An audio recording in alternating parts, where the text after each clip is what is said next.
Good morning, Gaza. This was the wake-up call sent in by Israel. Everybody's pointing in this young woman in the red here, so we'll start with you. And if you don't mind, introduce yourself. Wait for the microphone. The microphone will be coming up. And all right.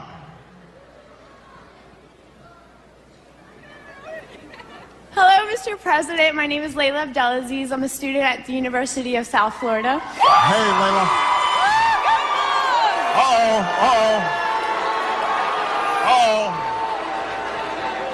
Come on, we can all get along here.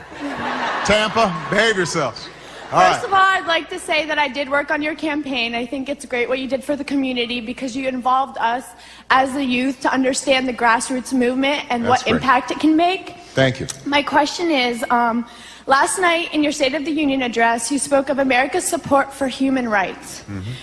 Then why have we not condemned Israel and Egypt's human rights violations against the occupied Palestinian people, and yet we continue to support financially with billions of dollars coming from our tax dollars? Okay, now everybody's got to be courteous. Everybody's answering the question. Let me just talk about the Middle East generally. Look. All right, everybody, come on. Hold on 1 second. I got to answer my question first, sir. Okay. I know you got some beads on? Are those New Orleans beads? Okay. Look. The Middle East is obviously an issue that has plagued the region for centuries. And it's an issue that elicits a lot of passions, as you heard. Here's my view. Israel is one of our strongest allies. It has... let me play this out. It is a vibrant democracy. It shares links with us in all sorts of ways. It is critical for us, and I will never waver from ensuring Israel's security and helping them secure themselves in what is a very hostile region. So I make no apologies for that.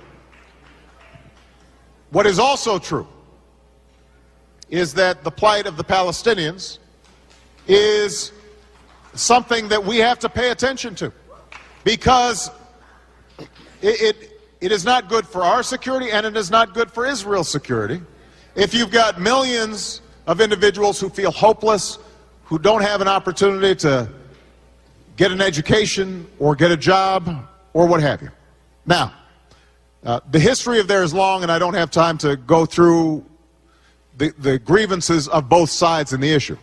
What I have said, and what we did from the beginning when I came into office, is to say we are seeking a two-state solution in which Israel and the Palestinians can live side by side in peace and security. In order to do that, both sides are going to have to make compromises.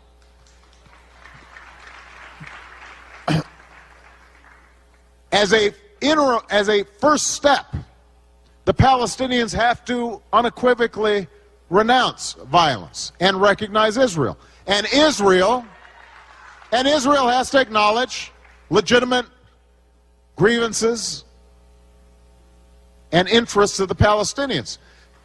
We know what a solution could look like in the region, but here's the problem that we're confronting right now, is that both in Israel and within the Palestinian territories, the politics are difficult.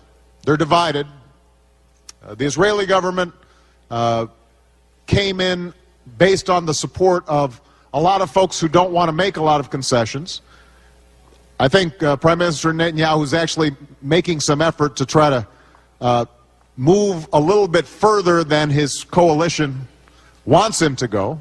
On the other hand, President Abbas of the Palestinian Authority, who I think genuinely wants peace, has to deal with Hamas, an organization that has not recognized Israel and has not disavowed violence.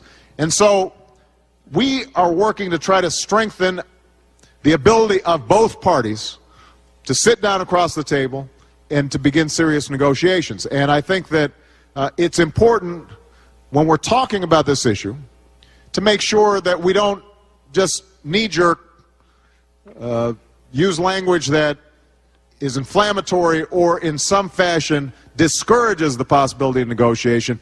We've got to recognize that both the Palestinian people and Israelis have legitimate aspirations, and they can be best served if the United States is helping them understand each other as opposed to demonizing each other. All right?